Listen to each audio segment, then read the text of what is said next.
The twin flame journey is a journey that spans across multiple lifetimes and various other universes. It is a voyage about self-love, self-discovery, and ultimately a return into oneness. Many of us go unaware of the fact that we have been living different lives as different people in a multitude of previous incarnations in order to evolve into higher vibrational spiritual beings. The soul itself is an energy that is infinite, yet just as a child must learn to take its first steps, so too must the soul grow and learn in order to reach its full potential, which is to become the purest of energies, which in essence is unconditional love itself.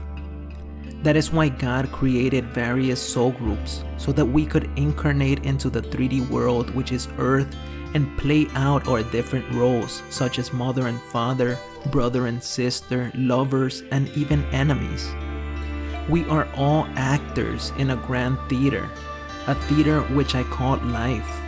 And our purpose here is not to become rich and famous, but to learn how to master oneself in order to achieve true happiness, balance, and self-love. Once we attain these things, we can learn to look past our differences and love others just as God loves us. And that is one part of God's ultimate plan.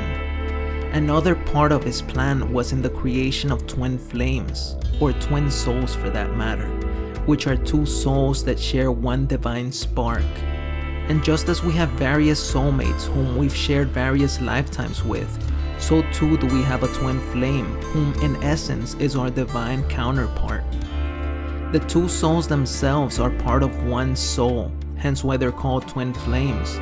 But each individual soul possesses one particular energetic principle, which is either the divine feminine or the divine masculine.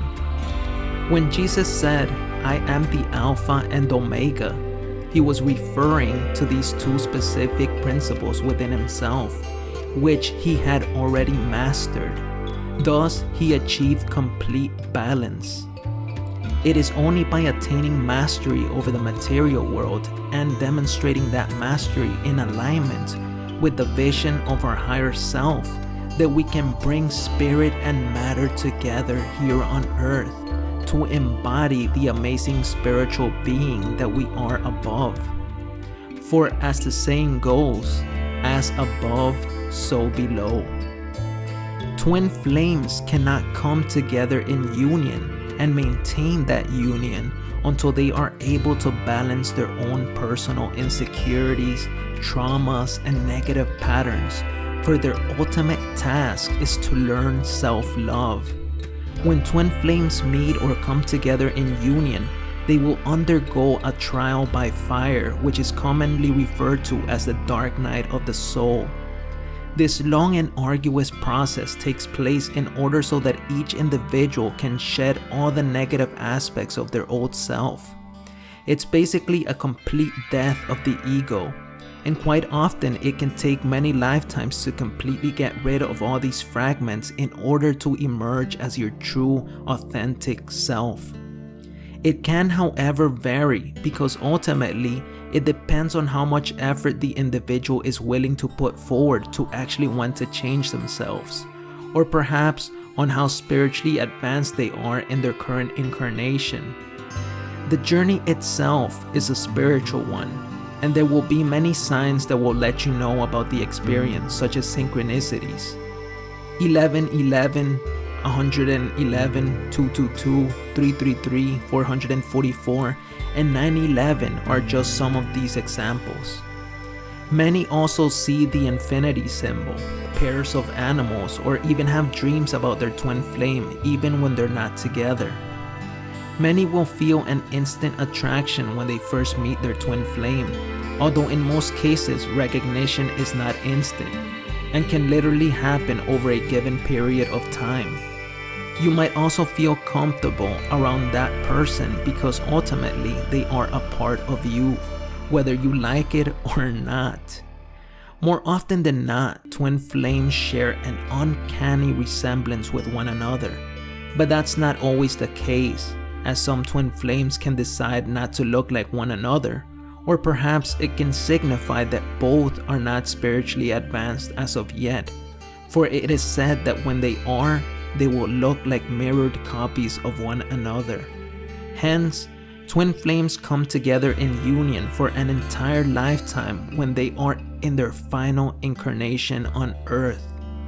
After having learned to achieve balance and mastery over their earthly lives, they ascend, never to return to the third dimension again, unless if it is their choice to do so.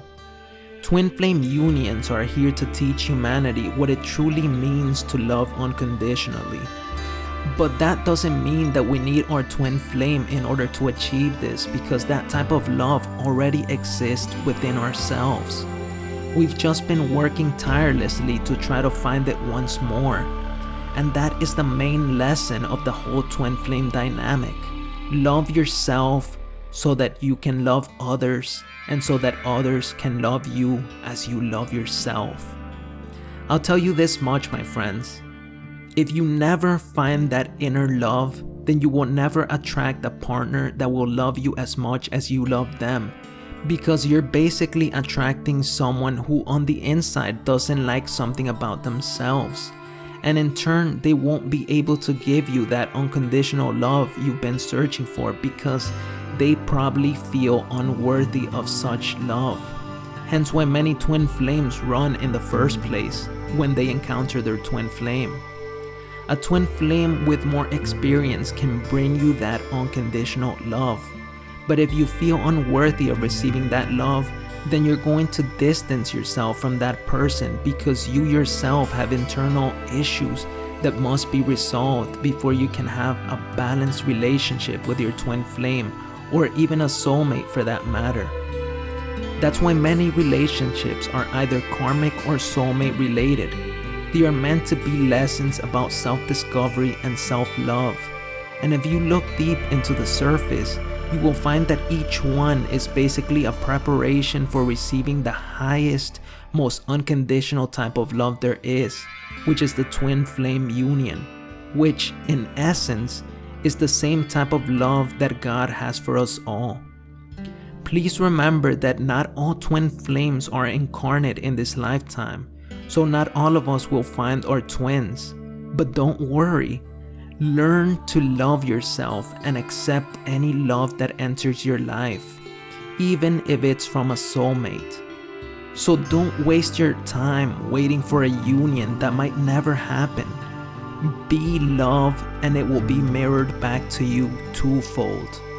Remember that love is a state of mind, and you can take it with you wherever you go.